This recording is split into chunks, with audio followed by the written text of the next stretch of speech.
Hank Kunneman claimed that Donald Trump was going to win the 2020 election. He's somebody special, and God told him. Hank says, God told me that Trump is going to win the 2020 election. It's a guarantee. You can put money on it. He's most definitely going to win the 2020 election. When Trump lost the 2020 election, Kunneman comes out here and he says this. Why is Hank Kunneman standing? Because God has spoken to me. And you want to call me false, and yet I have stood and I stand with God. I will stand with this loyalty whether you think I'm false or not. If that's what you think, then you can take your opinion and you can shove it. That's not very pastorly of him. No, he lied. He claimed to hear God's voice when he did not. He pretended to be a prophet. There's a test in the Bible explaining how we're supposed to tell if somebody is a prophet of God or not. The answer, if they speak what, if they say what they think God wants and they're wrong, what they spoke does not come to pass, they lied. They claimed to hear the voice of God when they did not. And they should be put to death. I mean, that's what the Bible says. I don't stand for that. But that's the idea. So Hank Kunneman's obviously not a prophet of God, right? He's incorrect. He lied when he said he heard the voice of God. But there were people who claimed to hear the voice of God and believed that Biden was going to win. There were people who claimed God told them Biden would win the election. How does Hank answer that charge? How does he answer that problem? Mid-May 2021, he mentions it right here. Somebody had released recently about how there were some prophetic ministers that supposedly had a dream that the B guy... I don't know why he calls him the B guy. Just say Biden. Like, whatever. Would win and 45 would lose, and they are accurate prophets. No, they aren't. Yeah, they are. Biden is in office. Biden was inaugurated. Biden is pulling the strings. He's controlling the military. He's telling everybody what to do. He hired all the White House staff. Biden is the president.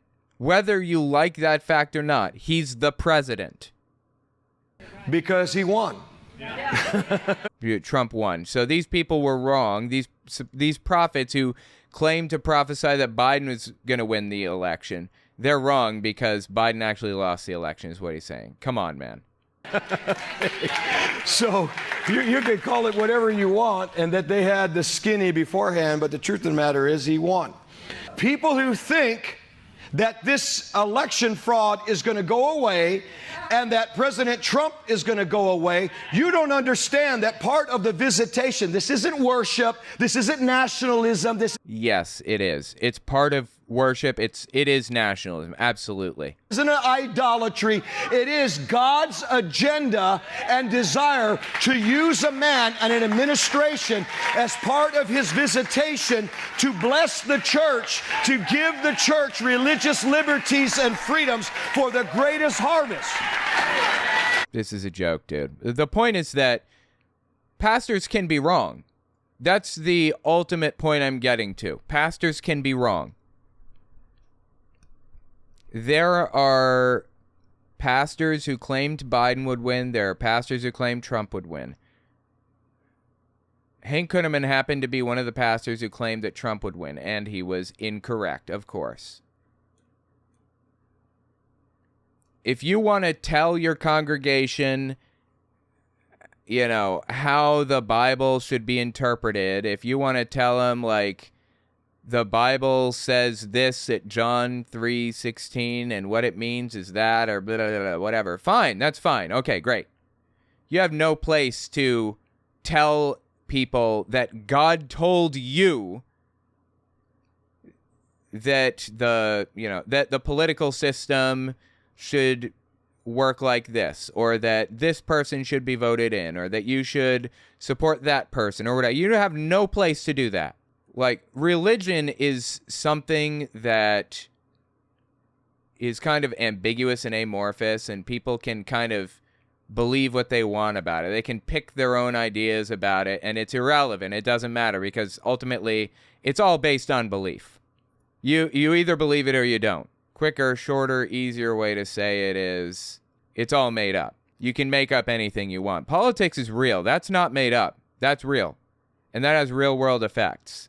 When pastors tell their people to vote for this person or that person, corruption slips into the system and people are wrong. Should pastors have spoken out against slavery in church? They should have talked about Jesus and loving him and how he was a nice guy and how he was, he loved everybody and he cared for people and everyone was equal in his eyes and blah, blah, blah, blah. That's what they should have said at most. But the churchgoers themselves, yes, they absolutely should have gotten involved. 100%. This guy doesn't seem to understand that, or just doesn't want to understand that. Anyway, let's continue listening to these people. Doing exactly that. Had he speaking up at the right time, not looking at it, not saying anything until it's too late. Oh yeah, right. Because he was talking about Bonhoeffer, right? Bonhoeffer was this pastor in World War II who was speaking out against the Nazis early on. I don't know anything about Bonhoeffer. I don't know if Bonhoeffer was speaking about it to his congregation. I don't know if he was just trying to get others involved or what. I don't know. It was Bonhoeffer's civic duty to protect Jews, to hide them in his parish, to speak out against this stuff. It's his civic duty. It's his duty to the human race to protect people. But to force his congregation to believe the way that he does, to force his congregation to hold these positions and all this stuff, no, absolutely not. I'm sorry, I just don't accept that. I just don't. Wow, that star went the wrong way. Okay, and now I'm dying. Great. That's great. Anyway, I'm just saying, these people are completely full of shit and looking for justifications right now. They're looking for justifications for being political. They're looking for their reason to be political, even though the Bible explicitly says don't. In Romans 13, it says, do not be political. The people who are political, the political system, it's there because God put it there. The Nazis, they were there because God put them there. You don't know his reasoning. You don't know you don't know. But it's none of your business as a religious person. Live your life and preach about Jesus. That's it. That's the expectation. Again, as a member of the human race, you have a responsibility to protect people's rights. But religion should stay separate from that. Yeah, that's exactly right. We Americans have been spoiled more than probably most nations by our freedom and our liberty. We haven't faced what some believers have had to face. But fair enough. There are a lot of Christians in the Middle East who are terribly persecuted. Absolutely. I can agree with that one. The early church faced it, and as Hank was talking, you were talking, Acts 4 is what jumped into my mind. They were being threatened, and they said, Lord, take note of these threats and grant us boldness to speak. And the Lord did just that. He sent his power, and by the time you get down to verse 33, it's talking about great grace and... I don't know what point he's trying to get to here. What are you even talking about? Why are you talking about this right now? I don't understand. Great power, witnessing or proving, demonstrating the resurrection of Jesus. Great grace, great power. Mega is the Greek word mega grace, mega power. Is he saying mega or MAGA? Is he saying MAGA grace, MAGA power? If we will make a stand and we will ask God to give us his strength and boldness, he will do so, but he will also come and give us great grace and great power. And I tell you, he's going to turn the tide, Gene. God is going to turn things around with this great awakening that's coming. We just need to stand like Great Awakening, by the by, is a QAnon dog whistle, for lack of a better term. It's a QAnon dog whistle. you said, we need to be bold. Amen. We do. All right. So in the, I never thought I would see this. Let's start off with this tweet by John Solomon. Delaware court rules permanent absentee early voting laws violate the state constitution. Wait, what's this? Delaware court rules absentee voting violates the state constitution? I mean, is this even real is the question. Like, it's so hard to know if what these people say is true. Look, they're quoting a tweet from some guy. Why are they quoting a tweet from some guy? And who is this guy? Hold on. Justthenews.com. Yeah, that's a propaganda website also that Donald Trump quotes a lot. Like earlier they quoted Red State. Now they're quoting Just the News. It's insane. Delaware absentee voting laws violate. I mean, I don't know if this is true, but I'll tell you what. I'll look on Google. I'm going to see if I can find any evidence at all of this outside of right-wing extremist websites. Let's see. ABC News. Delaware's early voting and permanent absentee laws are unconstitutional, a judge says. ABC News is reasonably trustworthy. We'll go with this. Dover, Delaware. Laws allowing early voting. I'm sorry, hang on. Let me just blow this up so you guys can see it. Dover, Delaware. Laws allowing early voting and permanent absentee status violate Delaware's constitution and are invalid, a judge ruled in a lawsuit brought by a state elections inspector and a Republican lawmaker. So, during COVID, during the 2020 election, there were a bunch of laws that were passed to make it easier to vote from home or vote like absentee, vote early, so on and so forth, because people were trying to be careful. They were trying to protect their fellow man, right?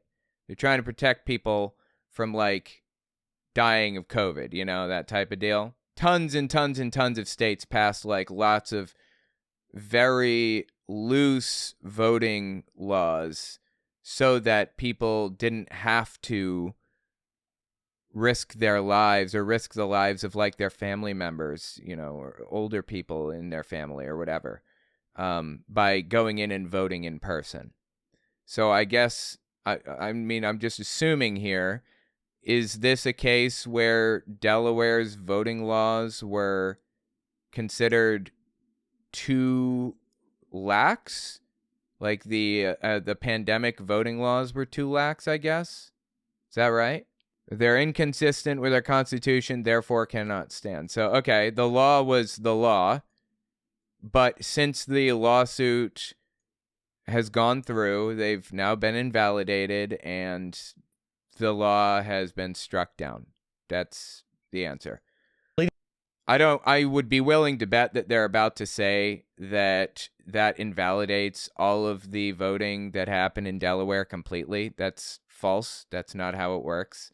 The law was legally binding up until the court decision.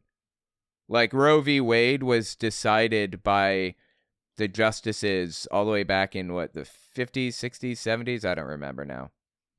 And it was legal, valid law up until, 2022 or something like that. That doesn't mean that it was never valid and that, like, all doctors who ever performed abortions are now subject to penalties for it. That's just not how it works. So if they're about to say what I think they're about to say, it's completely bullshit. Let's see what they say about it. Leading report posts, Delaware courts ruled the state law, which allows 10 days of early voting, violates the state constitution, that the general election is to be held on one day, and that the state's permanent absentee voting statute violates state law by allowing voters to be placed on a permanent absentee voting list. I don't know how accurate this is or if it's even true, but this is really, really stupid if it is true. where ballots would automatically be sent to them for each election. When you see this, Lou, I'll go to you for this. This is Joe Biden's home state here that came up with this. Yes, it is, and that is shocking. But why is I don't understand what's shocking about that. I'm missing it. Like what? I think truly, Gene, I would be shocked no matter what court it is in the country right now. The Marxist Dems have made such Marxist Dems. Go on. In the country right now. The Marxist Dems have made such inroads and have such a grip on power, whether it is at the local level, there are no Marxist Dems, quote unquote, in power. In fact, there are no Marxists of any sort in power. There are no Marxists, there are no communists, no socialists, no nothing like that in any power on any level of government at all. It's a fictitious boogeyman that these people see around every corner, and it's an embarrassment. State or the federal level. The federal government, they control absolutely. But to see Marxist Dems control the federal government absolutely and completely. Come back to reality, bro. Delaware court proceed with this. I have to tell you, I mean, my heart's cheering right now. Yeah. Because that's common sense. It's law, but you don't have to be a lawyer or some sort of scholar in law to understand what the Constitution plainly says. And all right, let me just lay this out for you.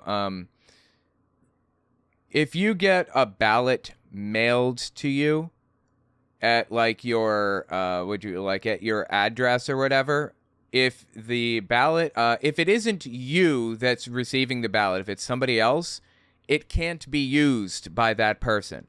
It can only be used by you. That ballot can. It's invalid otherwise. They check signatures, they check all this stuff. I mean, there's plenty of election security. But limiting people's ability to vote, or limiting how many people can vote, or limiting whatever, always favors Republicans. It makes it easier for Republicans to win elections when they cut down on who's voting. When they purge voter rolls, or when they, make rulings, when judges make rulings like this type of thing right here. Like, I don't know what this was. I don't know if this is like a good ruling or a bad ruling, if there was good reason for it or not. I have no idea. But I do know that anytime voting is made more difficult, anytime people are cut out of the system and not allowed to vote like everybody else, anytime they have like their voter rolls purged or whatever, Republicans always, like, low voter turnout always leads to Republican wins. You know why? Because Republicans are old as sin. And what else do they have going on? They got nothing else going on. They're just sitting at home, doing absolutely nothing, bored to tears, lonely. You know what they have going on, though? You know what they're willing to do? They're willing to crawl over broken glass for their team, for their guy. Politics is like a sport now, especially for people who are like older. It's like a sport. They're willing to crawl over broken glass for their guy. Are you? When voter rolls are purged, when it's made more difficult for people to vote, when you require all this extra stuff that's completely unnecessary, it always favors Republicans every single time. So maybe there's good reason for this ruling. I don't know. But I can tell you that it's going to benefit Republicans, intentional or not. And we've gotten away from the idea that a man or woman, a middle class working man or woman, could understand the Bible, could understand the Constitution. Both both instruments were designed for those of us who, let's say we have limited comprehension at a given moment. Limited comprehension. Okay, I'm having some limited comprehension. What the hell is he talking about right now? I'm sorry? What? I am like so lost right now. What are you saying, Lou? By the way, I don't know if you knew this, but if you pause, the little guys continue going up and down. So if you're about to land on one that's like out, you can just pause until it goes down. That's a cute little trick that people do, and I still lost.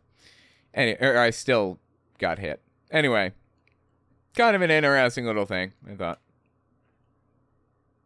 Hey, somebody favorited my shop, but you don't get shout-outs for favoriting the shop. It has to be a purchase, so. Thank you for favoriting it, though. I appreciate that. Don't forget, owenmorgan.com/books, or book, okay? I actually added an extra link, owenmorgan.com/books, because I keep saying books instead of book by accident. It's pinned to the top, though, right now, I think. Either way, owenmorgan.com/book for the Etsy shop, or owenmorgan.com/eBay for the eBay shop. People seem to prefer Etsy by a lot. Anyway, let's see where we're at, actually. Let me just look and see, like, what... Okay, 5% conversion rate. That's pretty good. Average. That's pretty good. On February 28th, Wednesday, it was 2.5%, but today it's 11%. February 25th was 11.5% conversion rate, which means every time, I get, say, 100 views at my shop, 11 of those 100 viewers will make a purchase. That's what a conversion rate is. So it appears as though I've got 172 orders, $7,424.24 is what's been earned so far. I need 11,000 total to pay for line editing, printing the books, and shipping costs. And I already bought the bubble mailers, and I already have a label printer right here that I had from a long time ago, and I bought new labels so that I'll be able to use them. Technically, I've made $7,424, but with shipping, I have $7,947 net profit in, the account. Waiting, that extra, 500 is shipping payments. So it's not really separated out. I have 8,000 right now, but I have to pay for shipping out of it. So anyway. Yeah, I need 11,000 and I have 8,000 basically. And that's good news. So I'm averaging, let's see, owenmorgan.com/book, don't forget. So 7,424.24 divided by 172 orders means on average I'm getting $43.16 per order, not counting shipping costs. So $43, and I'm at 7,424. I need 11,000 minus 7,424.24. Okay, so I need $3,575.76. Divide that by 40. We'll say $44, or we'll say $43. We'll say $43 because that's pretty close to the average, right? So I need 83 more orders. 83 more orders before I have enough. I'm really glad it's doing well, and I cannot wait until I finally break even on this. It just one day at a time. Both instruments were designed for those of us who, let's say we have limited comprehension at a given moment. The fact is, it's understandable to us. Dude, what is he even talking about right now? I am so lost. It's in plain sight. And to see Delaware do this is, to me, just it's just wonderful. I can't tell. It truly is. It is good. All right, let me. So some of you at home are going, I don't understand all this. Let me play this little clip about understanding voter fraud. What? Oh my my God. I'm sure that this is undoubtedly going to be propaganda. About understanding voter fraud. Watch. If the Attorney General's office can't prosecute voter fraud, what would the body be that could prosecute voter fraud? So right now, that would just mean... Wait, if the Attorney General's office can't prosecute voter fraud, what would the department be? This is Ken Paxton, by the way. If you don't know Ken Paxton, he's the, I believe, Attorney General for Texas, and he is as corrupt as they come. Absolutely terrible person. Absolutely terrible. He's threatened his political enemies. He's just bad. He's just really bad. He's more, oops, I didn't mean to do that. He is more corrupt than Donald Trump is, in my opinion, and that's really saying something. So anyway, Ken Paxton, yeah, that's who we're listening to here, Attorney General of Texas. About understanding voter fraud. Watch. If the Attorney General's office can't prosecute voter fraud, what would the body be that could prosecute voter fraud? So right now, that would just mean the local district attorneys. The problem with that is George Soros has gone in. George Soros? And switched out DAs with a little bit of money. He's got really liberal DAs who won't prosecute anything, or very little. It's certainly not voter fraud in all of our big counties. So that opens up... Well, what's he talking about? Where did George Soros come into this conversation, first of all? And second, you telling me you have examples of voter fraud? Like, you have actual proof that voter fraud has taken place? You just, like, it's just not being prosecuted? This guy right here is who would prosecute voter fraud, isn't it? Because he's the Attorney General? This guy is as corrupt as they come, and it's just disgusting. Straight up disgusting, dude. Or very little. It's certainly not voter fraud in all of our big counties. So that opens up Austin, Houston, Dallas, El Paso, San Antonio to voter fraud, and nobody will do anything about it. And if that happens, Texas turns Democrat. Texas turns Democrat. Well, I have news for you there, Ken Paxton. Texas is already, quote-unquote, Democrat. Texas is like 60% Democrat. The only reason that Texas is voting Republican is because of gerrymandering. It's because they get these districts that are made up of like 2,000 people, and they each get like an electoral college vote versus, you know, what do you call it? Like Austin's district, which is, you know, 2 million people or whatever, and they get their own electoral college vote also. That's how gerrymandering works. Land doesn't vote. People do. If we did popular vote, if we did real democracy in the United States, Republicans would never win another election. They would not.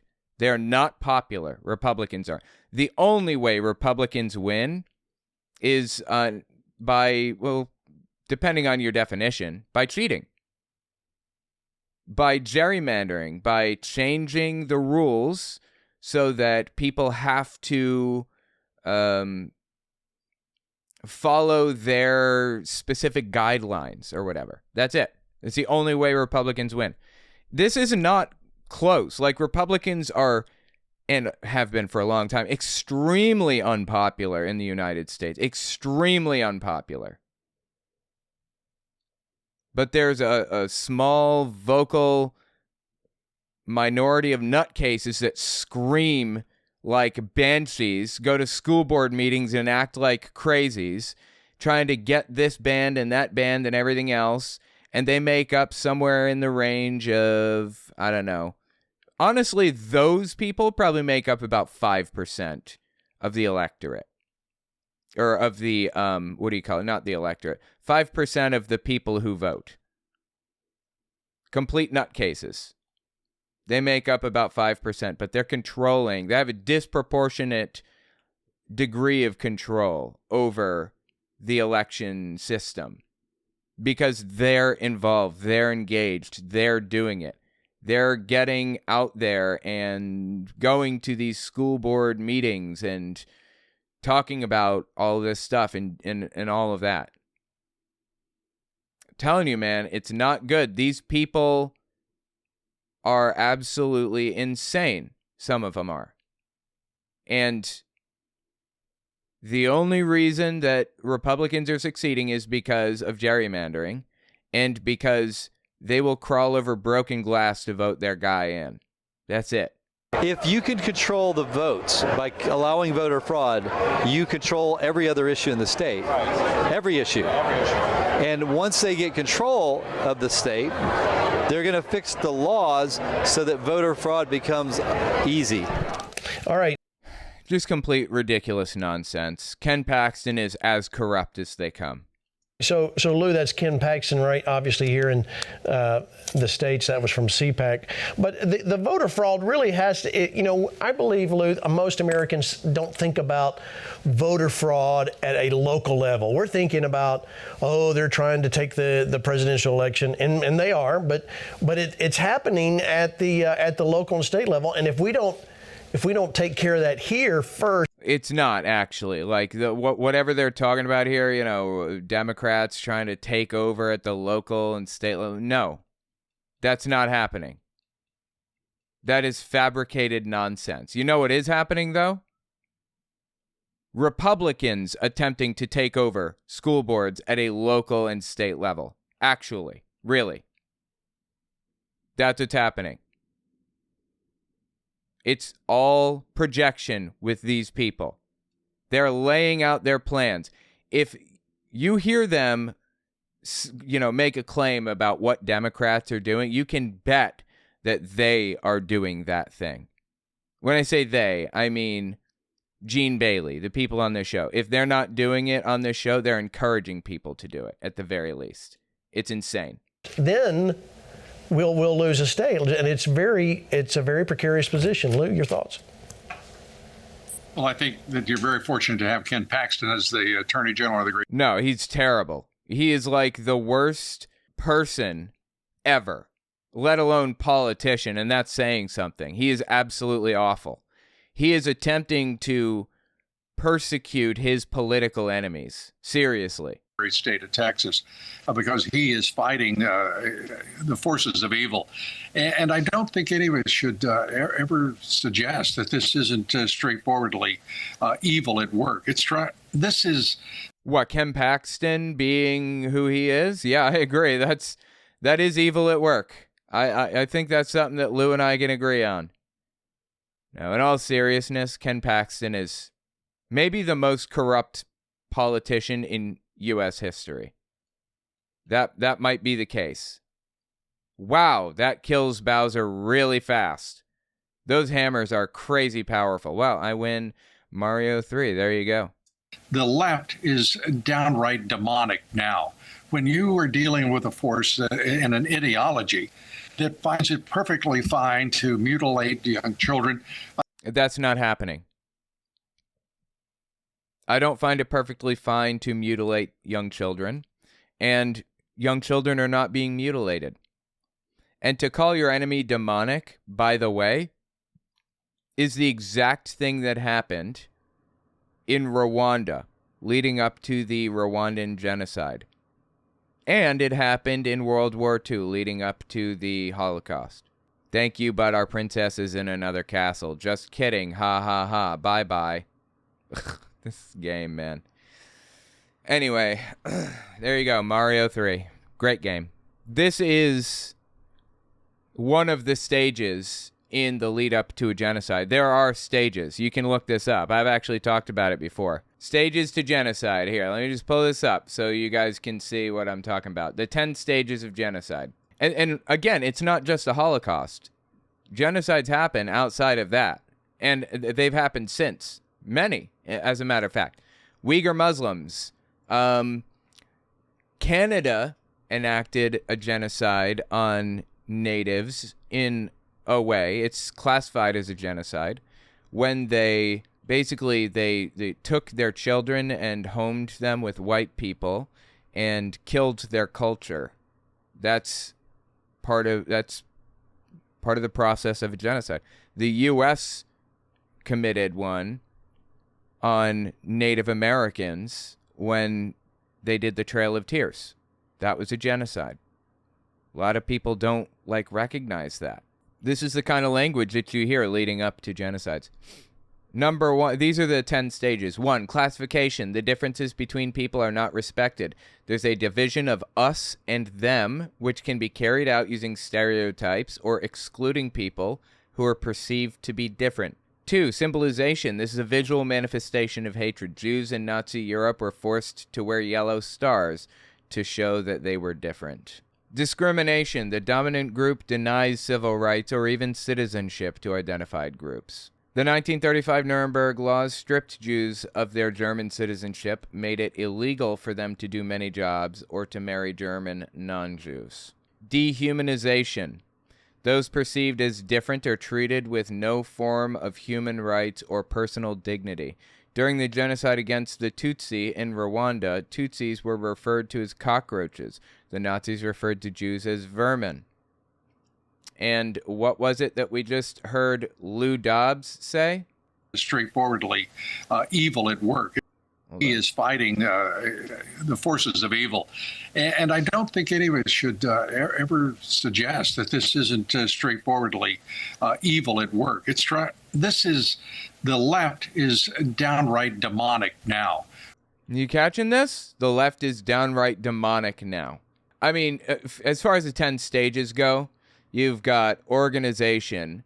Genocides are always planned. You've got polarization. Propaganda begins to be spread by hate groups. That's already happening here in the U.S. Preparation. Perpetrators plan the genocide. They often use euphemisms such as the Nazis' phrase, the final solution, to cloak their intentions. They create fear of the victim group, building up armies and weapons. Persecution. Victims are identified because of their ethnicity or religion, and death lists are drawn up. People are sometimes segregated into ghettos, deported, or starved, and property is often expropriated. Genocidal massacres begin. 9. Extermination. The hate group murders their identified victims in a deliberate and systematic campaign of violence. Millions of lives have been destroyed or changed beyond recognition through genocide. And step number 10, denial. The perpetrators or later generations deny the existence of any crime. And it goes full circle. Those are the steps to genocide. How about this one right here? This is from November 12th, 2023 at a Trump rally. In honor of our great veterans on Veterans Day, pledge to you that we will root out the communists, Marxists, fascists, and the radical left thugs that live like vermin within the confines of our country, that lie and steal and cheat on elections, the threat from... I mean, you catching this?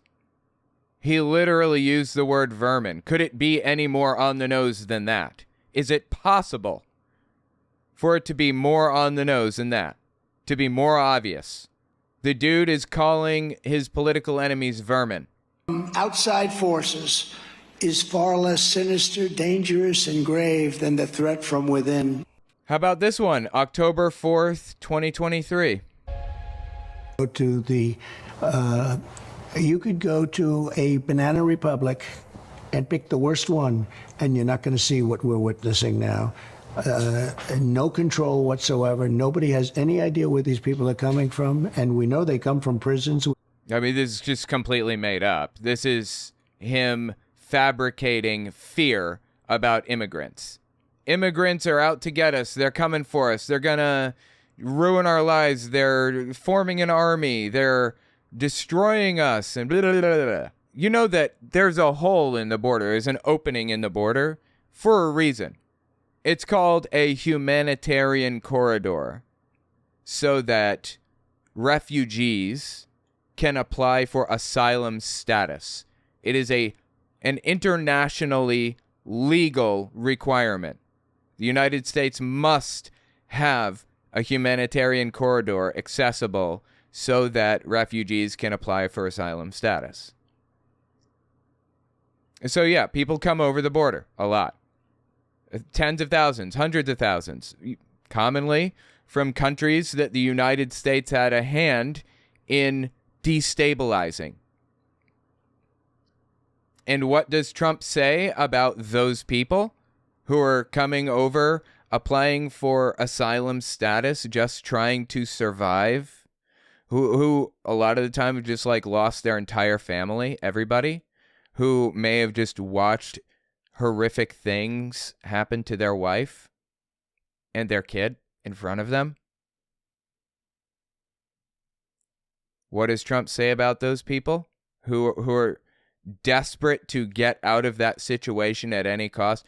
They're so desperate to get out of that situation that they're willing to swim across a river, the Rio Grande River, that has razor wire in it to cut people to ribbons. That's real. They're willing to risk the extreme persecution that comes along with being a being an asylum seeker in the United States, because it's better than what they came from. Imagine how bad it was for them to be willing to go through this. And what does Donald Trump say about them? We know they come from mental institutions, insane asylums. We know they're terrorists. Nobody has ever seen anything like we're witnessing right now. It is a very sad thing for our country. It's poisoning the blood of our country. It's so bad, and people are coming in with disease. People are coming in with every possible thing that you can have. I mean, this is all lies. He's lying. These are all lies intended to demonize people. And for the record, that whole Vermin thing that he said earlier, exact, direct quote from Hitler. This thing that he just said about poisoning the blood. Nobody has ever seen anything like we're witnessing right now. It is a very sad thing for our country. It's poisoning the blood of our country. Direct, exact quote from Hitler. Another. I mean, this guy's ex-wife claimed that he had a book of Hitler's speeches by his bedside. The only surprising thing about that to me is the idea that this dude even reads. Donald Trump represents the far right. He represents people who want to kill anybody who's not white, straight, cis, and Christian. And it does not get more disturbing, honestly, to me, than some of the stuff that Donald Trump has said in recent days.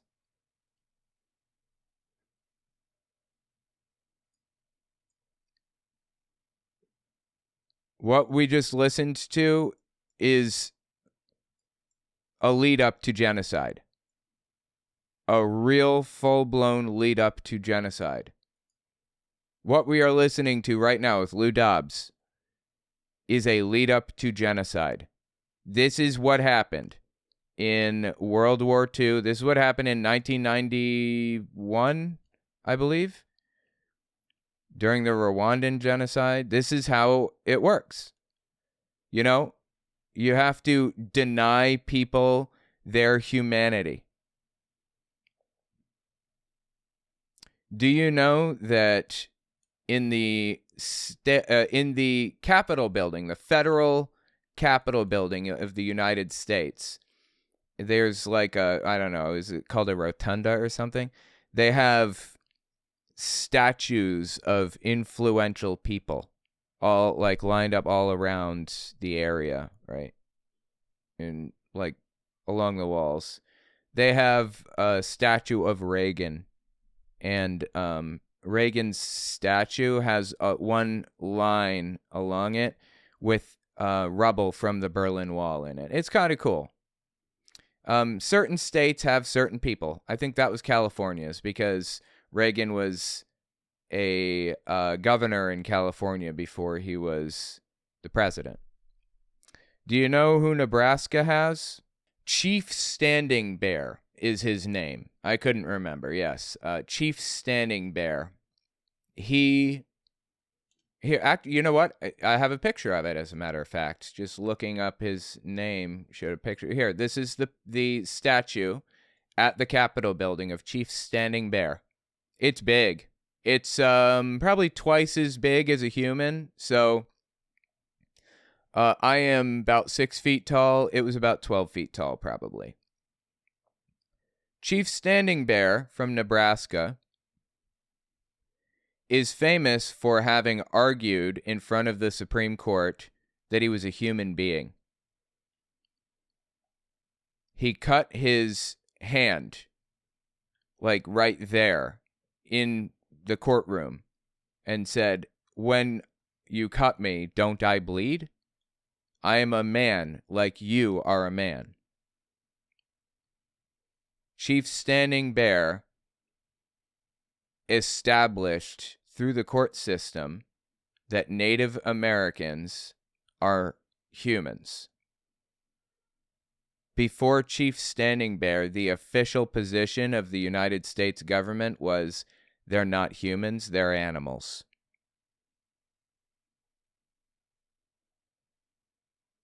Leading up to genocide, the target group is always viewed as lesser than human or inhuman, demonic, if you will.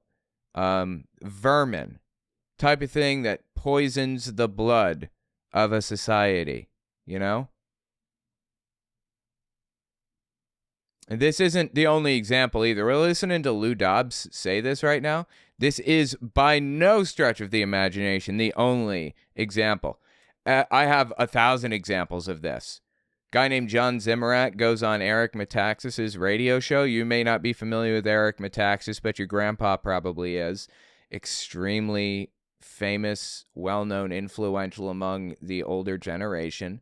Has a 2-hour radio show every single day. And he gets this guy named John Zimmerak on to talk, like pretty frequently.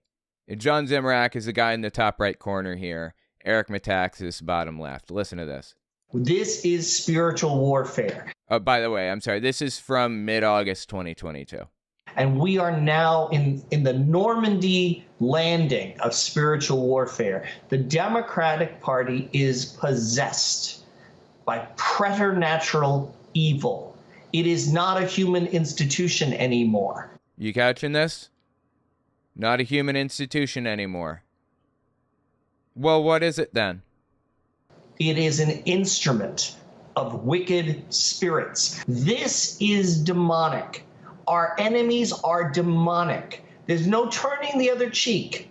There's no being winsome. There's no compromise possible. And I want to be clear, just theologically, because yeah, then he goes into this explanation about the theological implications, blah, blah, blah. It's irrelevant. He agrees with Zimmerak, but it's unimportant.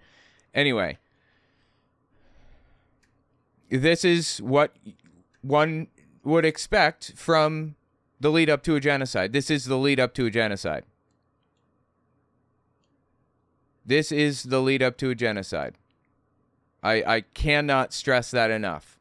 You need to take this seriously. If you aren't sure if you fully believe this, if you're not sure if this is really like how it's viewed or how it works or whatever, this is how it works. This is the lead up to a genocide. Seriously. It's right. The left is downright demonic now. When you are dealing with a force and an ideology that finds it perfectly fine to mutilate young children. That's a lie. The left does not find it perfectly fine to mutilate children. Just completely fabricated. I mean, the claim that he's making here it's rooted in the idea that trans people should be allowed to get, like, trans surgery, for example. And now, trans people should be allowed to get trans surgery. Of course. I don't see why anybody would think otherwise. That's called freedom, baby. What happened to freedom? Suddenly he doesn't give a shit about freedom, huh?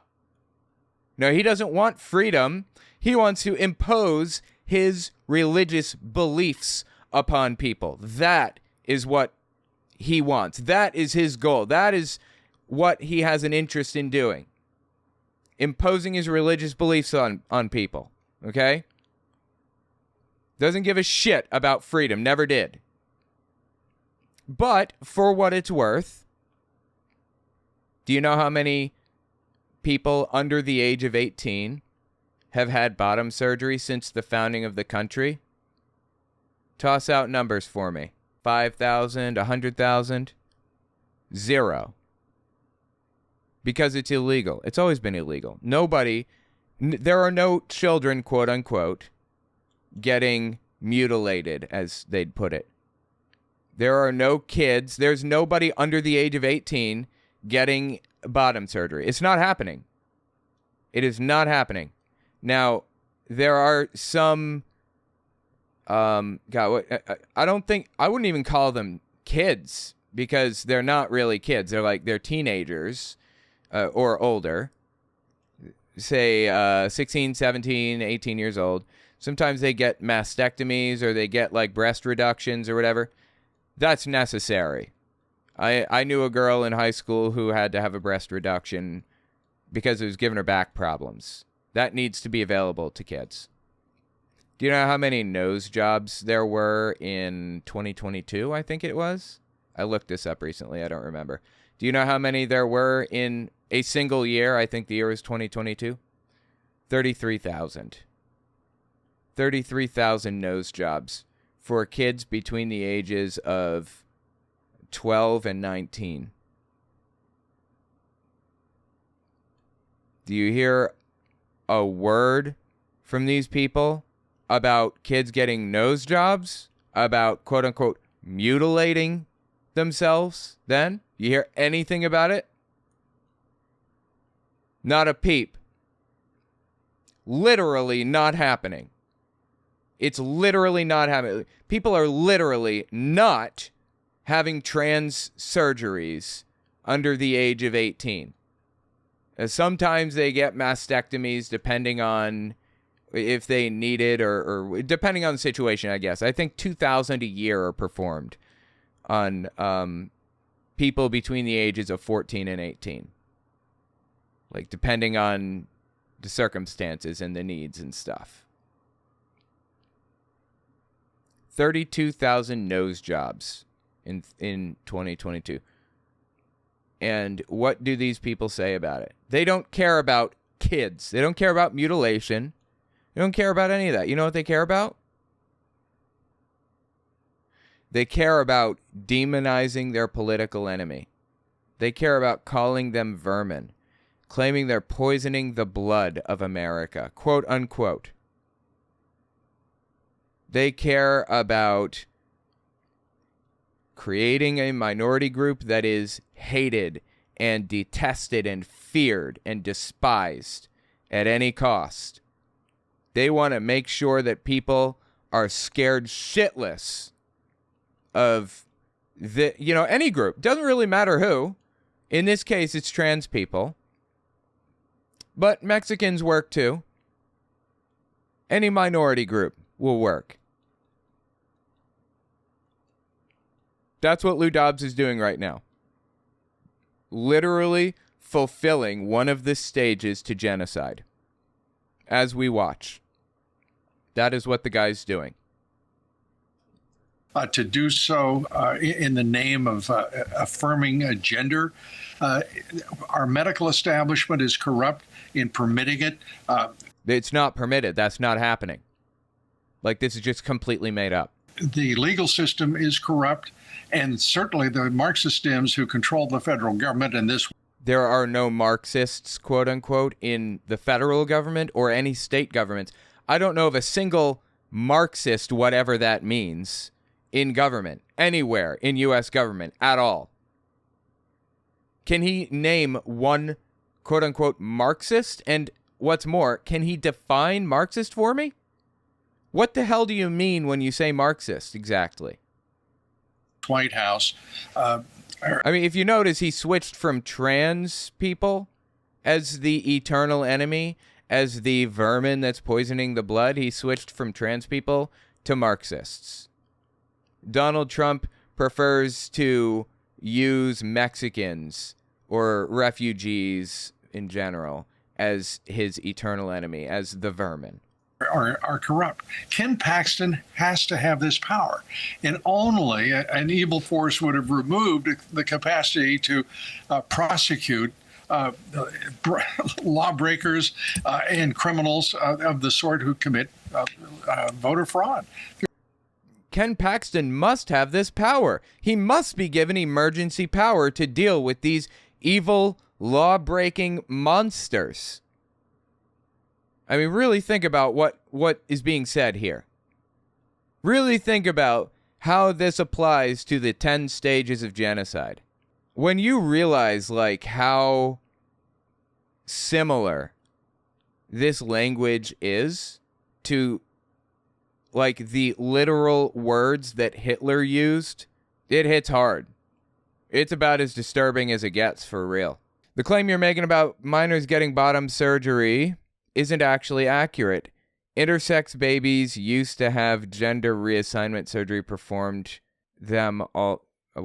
Have gender reassignment surgery performed them all the time. Okay. That's not a that's not a trans affirming surgery. It's not bottom surgery for a minor for trans affirming purposes. That's very different. I appreciate your position, your viewpoint on it, but I completely disagree. And also, even in that case, like, yes, there are intersex people. There's one famous case, I believe, of an intersex person who received a surgery to change their sex, basically. And there was like a case study on it, and it was super unethical and everything else. But this isn't, the point that I'm making is that this isn't done, let me rephrase, it's not done electively. There's no elective trans-affirming surgery. There's no elective bottom surgery. I should start saying there's no elective bottom surgery. Because sure, maybe 2 or 3 cases of like medically necessary surgeries when somebody's like a baby, maybe. But that's not what they're talking about anyway. So it doesn't really apply. Oh, yeah. Oh, yeah. And don't you love it how he doesn't say a goddamn f***ing word about circumcision? Literal mutilation of children. That is literally what circumcision is. Mutilating children's junk. And he doesn't say a word about it. Huh. Weird. Don't do that to your kids, by the by. I was watching David Pakman not too long ago, and somebody brought it up. They were like, how do you feel about circumcision? And he said, I don't take a position on it. I don't know one way or another. I don't care if they do it, and I don't care if they don't do it. What is wrong with you that you would not be vehemently against genital mutilation, like literal genital mutilation, in all seriousness, before the person can consent to it? There's just no doubt about it. He's in the right. And by the way, if you want to underline that, just look at all of those on the left who are trying to destroy him. It's been now. Talking about Ken Paxton, I guess. Ken Paxton is in the right. And if you want to have that reaffirmed, if you want to be sure that Ken Paxton's right, just look at people who are criticizing him. If people criticize somebody, then it means that that person is correct, apparently. What? A 2-year battle that I've witnessed fairly up close between Ken Paxton and the Marxist Dems who mean to take over that state. They've got a head start on it. They sure do. Let me go to you, Dutch, out of this. Taking the state level, even states like South Carolina where you live, I mean, this is important stuff we're talking about. These people need help. For real. This is nuts. And again, this is not happening. This whole, like, this fear that they seem to live in, that, like, their children are going to be, like, taken and given trans surgeries or whatever against their will, that's not happening. That was never happening. Get help, people. For real. Get help. And one more time, This is on the stage, or this is one of the stages of genocide. We are on the road to genocide right now.